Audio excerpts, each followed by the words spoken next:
¿Ya? ¿Comienza? Muy buenas a todos. Me llamo Héctor y por razones que no vienen a cuento tengo que dar una charla sobre Tantra en otro sitio, así que he preferido hacer esto como un pequeño ensayo para ver qué tal transmito los conceptos, ¿vale?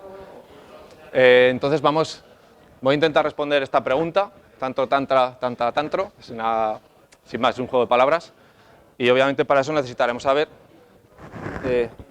¿cómo se pasa? ¿Qué es el Tantra? Mucha gente lo relaciona con orgías, con ritos sexuales, con ejercicios extraños, con chakras, etc. Bueno, en parte es cierto, en parte no. Una definición un poco básica del Tantra es que es la filosofía que está expuesta en los Tantras, que son unas escrituras hindúes que se remontan a una filosofía de hace más de unos 5.000 años aproximadamente, y está bastante relacionada con el Sankhya y el Yoga, que son dos, junto al Tantra, son tres de las filosofías más antiguas de la India. Voy a hacer un pequeño inciso sobre el Sankhya, porque me llamó bastante la atención.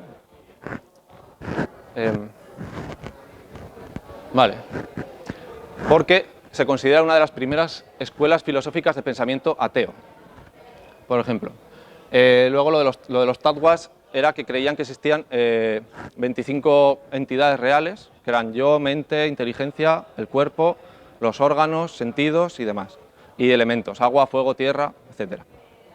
Pero lo que me llamó la atención es lo del el sistema de conocimiento que tenían allí. Para ellos el conocimiento se transmitía por el sonido, por la percepción de los sentidos y por una deducción lógica, que basaban en experiencias pasadas, generalización y la intuición. A mí me parece una especie de método científico rudimentario, que hoy en día sabemos que es erróneo, porque la generalización y la intuición a veces pues, ya no funcionan bien, pero para la época a mí me pareció bastante llamativo. Y una de las razones de que ponga lo del Sankhya es que al parecer la palabra Tantra se puede formar juntando tattva y mantra. Los mantras son sonidos, como el Om, que todos conoceréis, que significan liberar la mente, digamos, y por lo tanto Tantra podría significar liberar la mente a través de los sentidos, más o menos, podría ser una especie de definición. Pero volviendo a definiciones más generales, se supone que es una filosofía comportamental de características matriarcales, sensoriales y de represoras. Creo que no se entiende muy bien así tampoco, pero entonces voy a ir directamente a lo que es la filosofía principal, que aquí es donde, esto va para el examen, ¿vale? La clave del Tantra. La energía sexual es la llave para facilitar el desarrollo de los chakras, el despertar de la Kundalini y la conquista del Samadhi, meta del yoga. Supongo que no habéis entendido nada de esto, porque, en fin, todo esto, cuando buscas cosas sobre Tantra, meditar, etc., siempre se engloba en cosas de metafísica o místicas o demás. Y en realidad yo creo que el problema es que se intenta interpretar cosas de hace mucho tiempo con conocimiento moderno o ni siquiera, sin más, se dice que es algo místico y ya está. Pero yo creo que todo se puede explicar, ¿vale? Y que estos 4 conceptos clave tienen una explicación racional y lógica, ¿vale? Que ahora con el conocimiento moderno se le puede dar un sentido mayor. Entonces, empezando por la energía. ¿Qué era para aquellos hace 5.000 años la energía? Pues gracias a Antonio, que es uno de Zaragoza, un lingüista de Zaragoza, me ayudó a saber que energía venía de energía del latín, que a su vez viene de energaia, del griego. Y esas palabras raras, que casi no se ven, varuni, varaji, etc., son de sánscrito, que en teoría es el lenguaje en el que están escritos los tantras, más antiguos que el griego. Y aquí, obviamente, ya no sabía de dónde venía esto, qué significaba y demás. Entonces le pregunté a Pepe Beltrán, que sabéis que está por aquí, y me dijo que probablemente estaba relacionado con el concepto urja, que es ese símbolo de allí, del hindi. Entonces busqué, con ayuda de Pepe, ese mismo concepto en el traductor de sánscrito y aparecían un montonazo de acepciones, desde fuerza, poder, energía, vida, aliento, prácticamente todo lo que se movía podía tener urja. Por lo tanto, para ellos el concepto de energía era otra cosa muy diferente. Y también me comentó que las palabras Varuni, Varahi, etcétera, estaban relacionadas con vis, vin, del latín, que es un concepto relacionado con la fuerza vital, digamos. Entonces, el por qué están relacionadas estas lenguas tan relacionadas es porque se sabe que hay un lenguaje común muy antiguo, que es el protoindoeuropeo, que relaciona todas estas lenguas. Entonces, si vamos al concepto del latín, el vis se consideraba, pues eso, fuerza vital, espíritu motriz, ímpetu vivo, etc. En esa época, la vida, el alma, la energía, todo eso eran conceptos entrelazados. Para ellos prácticamente era lo mismo. Entonces, el sexo obviamente estaba repleto de esa vida, porque era un medio creador de vida. Y incluso hay escritos que demuestran que hay ritos sexuales en los que usaban a una esclava para recolectar ese bis para un sacrificio en un entierro de un jefe difunto. Entonces, tenía un concepto muy diferente de la energía. Hoy en día, sabemos que si hay una energía sexual, entre comillas, está relacionado con todas las hormonas y elementos químicos que se liberan durante el sexo en diferentes órganos, estos son varios, y son solo una parte de todas las hormonas, etcétera, que se liberan. Como veis, la oxitocina aparece varias veces, de hecho tiene un ciclo de retroalimentación, que contra más oxitocina hay, más se libera, y por eso se ha considerado que es la hormona del amor, la oxitocina, entre comillas, se la consideréis así.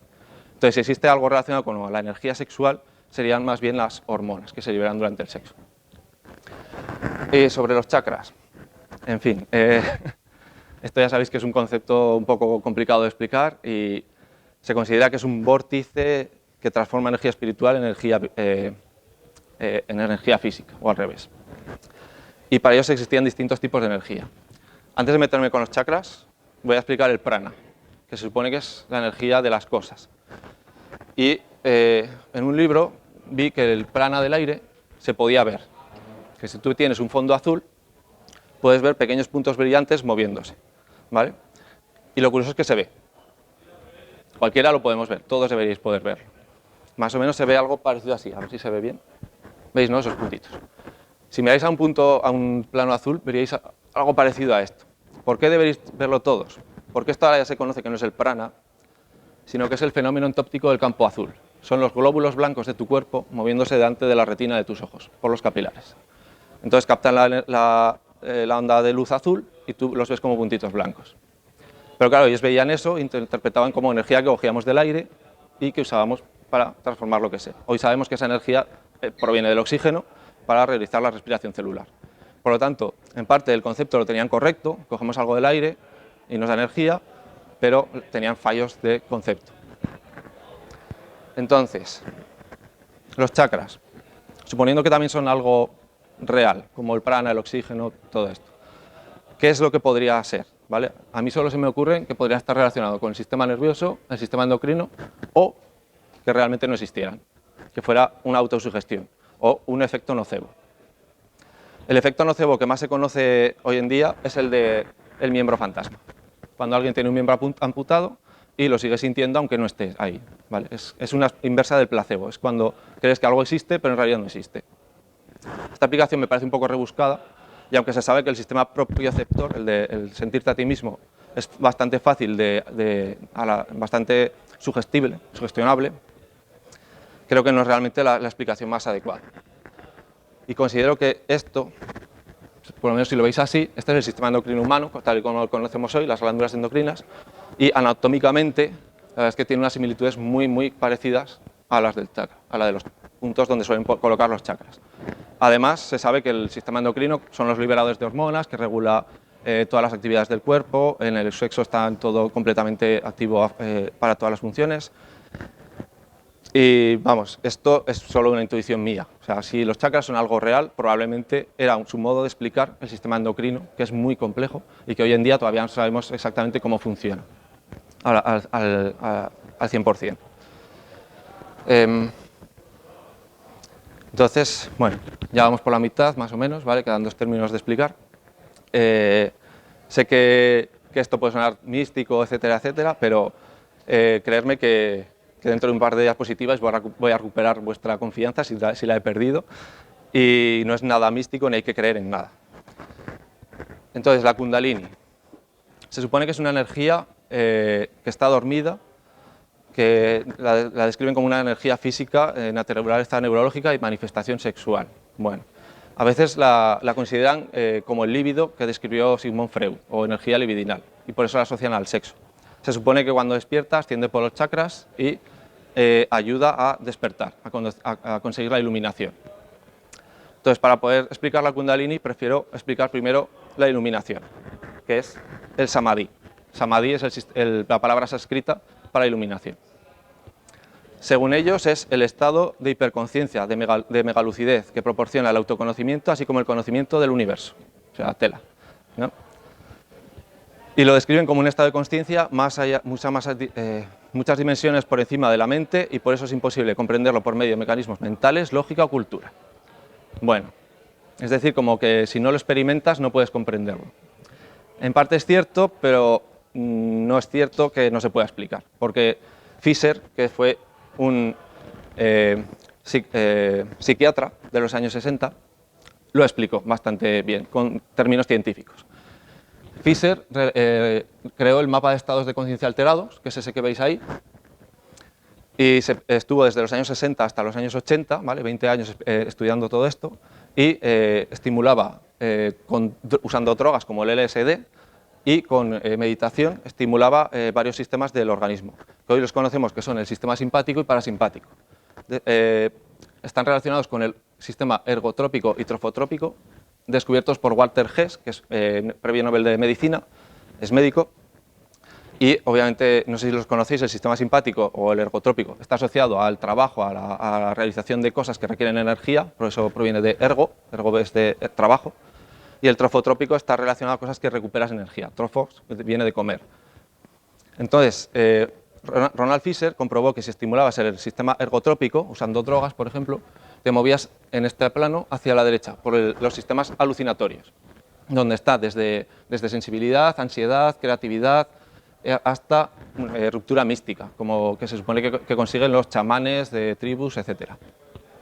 Y si estimulábamos el sistema parasimpático o el trofotrópico, íbamos por la derecha, por el lado meditativo, que en realidad no tenemos palabras nosotros realmente para describirlo, solo tenemos relajación, y luego ya empiezan palabras occidentales, de Zazen, Darcy, no sé qué, y ahí abajo veis el Samadhi y el Nirvana Samadhi. ¿Vale? Es como que son fases de meditación cada vez más profundas, y por los dos lados termina siendo de la vigilia que está arriba, el estado normal en el que estamos ahora, a el estado de self, del yo, en el que es difícil de explicar, y el propio Ronald Fischer lo explicaba como un estado de despersonalización del ego, en el que no sientes, no ves, no oyes, simplemente eres. Entonces las fronteras de tu cuerpo se difuminan y es una experiencia, comprendo que la gente lo confunda con una experiencia mística, porque te sientes como si no tuvieras cuerpo, como si fueras un ente infinito, bastante curioso. Y todo esto fue publicado en la revista Science en el año 71 por Ronald Fischer, y ya veis que lo hacían registrando electroencefalogramas y otras varias pruebas científicas. Por lo tanto, el Samadhi, sea lo que sea, es algo que existe, ¿vale? No es un ente o una cosa extraña, sino que es un estado de conciencia en el que todos podemos llegar, ¿vale? Todos podemos alcanzar. Y probablemente lo de que esté relacionado con megalucidez, etcétera, para ellos, daos cuenta que la intuición era parte de su sistema de conocimiento. Por lo tanto, si este estado probablemente despierta algo a la intuición o la creatividad, como se sabe que las drogas, por ejemplo la marihuana, despiertan, etcétera, pues podrían asociarlo a que ellos eran más sabios porque intuían más cosas. Pero bueno, eso de que sepas todas las cosas porque sí, tampoco es de recibo. Entonces, la Kundalini, volviendo a la Kundalini. Este es el término que más problemas me ha dado porque realmente no sé explicarlo. Sus efectos, algunos los describen como eso de ahí: éxtasis, expansiones del ritmo, deseo sexual permanente, etc. Algunos incluso describen varios síntomas un poco más extraños. Yo, considerando que esto podría ser algo real, creo que como mucho podría ser una especie de descarga de sustancias químicas similar al orgasmo, pero tal vez con distintas concentraciones o distintas sustancias que provoquen el estado anterior, el estado de conciencia alterado. También se sabe, por ejemplo, que lo que se llama la petite mort, que algunas mujeres pierden la consciencia durante el orgasmo. Entonces, puede que asociaran esa pérdida de consciencia a la llegada de la iluminación y, por lo tanto, asociaran el sexo con todo esto de la Kundalini y demás. Pero la verdad es que este es el término que más me cuesta explicar de una manera lógica, porque yo creo que no he experimentado nada similar y no sé, lo dejo ahí un poco en el aire, ¿vale? Entonces, ¿cómo llegaban o cómo usaban o qué se sabe de los ritos sexuales del Tantra? Se conoce que el Maituna es lo que consideran el rito sexual, que lo consideran sagrado, y son una serie de mini rituales, ¿vale?, que se realizan para realizar la práctica sexual y llegar al samandí a través del sexo, en teoría. Entonces, los mini rituales son pues, simplemente usar velas, se usa algo de comida, se hace unas ofrendas con vino también, cosas así. Y luego hay diversos ejercicios, por ejemplo, el varón tiene que hacer contracciones del músculo pubococcígeo, que es ahora os enseñaré cuál es, que simplemente ayudan un poco a potenciar el sistema sexual. Luego el varón realiza una pequeña meditación, hace una respiración conjunta alternando las respiraciones, luego las ofrendas de alimento, luego se realizan caricias durante unos 15 o 20 minutos sin contactos de órganos sexuales. Después de los 15 o 20 minutos empiezan con besos y caricias genitales y luego, esto es lo más llamativo, hay una penetración estática, o sea que entras y nada de mete-saca, sino te quedas ahí, ¿vale?, un rato. No sigas acariciando, obviamente, y demás. Sí, 30 minutos de penetración estática. Esta es la única descripción que he encontrado del Maituna, pero sé que hay más, ¿vale? Se puede hacer de diversas formas. Supuestamente esa penetración estática te lleva a un orgasmo corporal, ¿vale?, a experimentar orgasmos corporales, que son orgasmos que se sienten en todo el cuerpo en vez de solo en el área genital. Y luego se acaba con un abrazo tántrico que puede durar incluso varias horas. De ahí de lo que el sexo tántrico dure horas, ¿no? Pero bueno, ahí está, ¿vale? Entonces, hablando, ya que estamos con orgasmos y demás, supongo que conoceréis a Masters and Johnson, o si no os conocéis, han hecho una serie sobre ellos, son sexólogos de los más famosos que existen. Se dedicaron a explicar los estados sexuales. Llegaron a la conclusión de que el sexo tenía varias fases: deseo, excitación, orgasmo más eyaculación y la resolución, y sacaron varias gráficas de los orgasmos del hombre y de los distintos orgasmos de la mujer. La cuestión es que el Tantra, o varias técnicas que están asociadas al Tantra, te permiten que el orgasmo y la eyaculación se puedan separar, que sean dos fases diferentes. Entonces eso te permite llegar a tener orgasmos sin eyaculación y por lo tanto no es necesario que después vaya a la fase de resolución. Puedes continuar teniendo más orgasmos. ¿Cómo se llegan a realizar esta separación? Esto que está en rojo es el músculo que os he mencionado antes, el pubococcígeo. Este se estimula con los conocidos ejercicios de Kegel o hay otras técnicas. Pero la cuestión simplemente consiste en es el mismo músculo que forzamos cuando tenemos ganas de orinar y no queremos ir, ¿vale? Pues consiste en contraer ese músculo, aguantar ahí y hacer varias repeticiones de eso. No solo sirve para todo esto de los orgasmos, sino también sirve para las mujeres para continencia urinaria y varias cosas. Y además potencia los orgasmos. O sea, al tener este músculo más fuerte, se supone que el orgasmo es más intenso. Entonces, esto ya es para el hombre.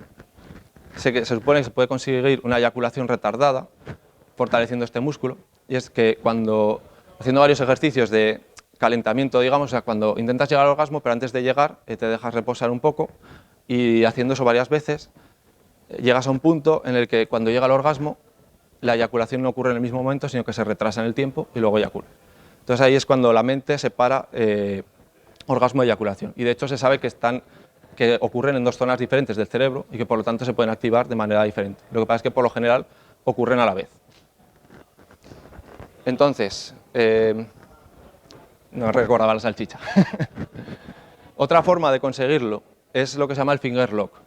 Presionando por debajo se presiona la próstata, y esto no significa que presionando ahí retienes el semen o algo así, sino que significa que cortas el impulso de eyacular, ¿vale? Es algo similar, salvando las distancias, a cuando te pones el dedo aquí para no estornudar, más o menos, ¿vale? O sea, cortas el impulso eyaculatorio. Puede, más o menos, sí, sería algo así. Es una técnica un poco forzada, ¿vale? Pero la verdad es que después, con el tiempo, cuando ya aprendes a hacerlo, no necesitas ninguna de estas cosas, simplemente la mente lo hace sola, digamos, ¿vale? Y llegas a poder hacer esto, orgasmos múltiples, ¿vale? Llegas al orgasmo, no eyaculas, por lo tanto, sigues en excitación y puedes volver, y así, hasta que al final, pues, sí, por ahí lo habéis dicho. Y con el tiempo, lo que se pueden conseguir también son orgasmos prolongados, es decir, no orgasmos que duren unos segundos, sino orgasmos que se encadenan uno detrás de otro y que te hace, pues eso, tener orgasmos, algunos dicen que de media hora y cosas así, pero a mí me parece un poco exagerado. Yo diría de unos minutos, que ya está bien, está bien. Y además, lo bueno que tiene es que como con cada orgasmo estás más sensible, te hipersensibilizas, por lo tanto cada vez va siendo más intenso. Y al final, pues se supone que hay un mega orgasmo. Entonces, el tantra no es solo sexo, pero está muy relacionado con el sexo. Y por ejemplo, el tantra yoga en realidad tiene 8 fases, más luego al final el maituna, que es el rito sexual. Creo que explicar estas fases no entra en la ponencia, no entra realmente en lo del tantra, y además vamos un poco mal de tiempo. Así que solo diré que los del pranayama debían de ser aragoneses, porque le ponen acento a todo como en Zaragoza. Y, por ejemplo, los kriyas, las limpiezas, no son las típicas limpiezas de chakras o limpiezas de aura, sino que daros cuenta que esto es de hace 5.000 años o más. No sabían que existían los virus, los microbios, etc. O sea, eran limpiezas de higiene, ¿vale? Se limpiaban porque así veían que estaban más sanos, simplemente. O sea, no tiene nada místico ni nada. Entonces, un pequeño resumen de la filosofía ya más, sin tener solo en cuenta el sexo, ¿vale? No es solo sexo, es una filosofía de vida. Se diviniza a la mujer y al hombre porque son necesarios para dar vida.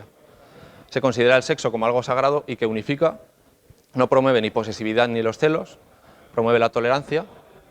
Está muy ligado al yoga y al samkhya, como os he dicho al principio. De hecho, he encontrado hasta esa palabreja que no voy a pronunciar, en la que aparecen los 3 términos.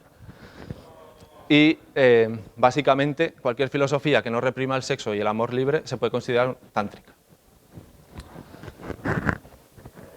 Entonces, yo considero que probablemente es necesario una actualización del tantra, de los términos, y que la frase esta inicial podría ser que las hormonas liberadas durante el sexo son la llave para el desarrollo del sistema endocrino, tal vez, el despertar de la libido y experimentar estados de conciencia alterados que incrementan la intuición.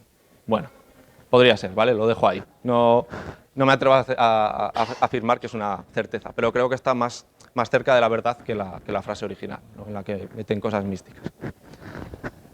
Entonces, para ir terminando, la respuesta a la pregunta original sería que no, porque el tantra yoga es solo uno de todos los yogas tántricos que existen, ¿vale? Y esta es una de las pocas preguntas que me voy a atrever a responder con total firmeza, ¿vale? Así que como hemos tenido que acelerar, porque no hay tiempo para más preguntas, ¿vale? Muchas gracias.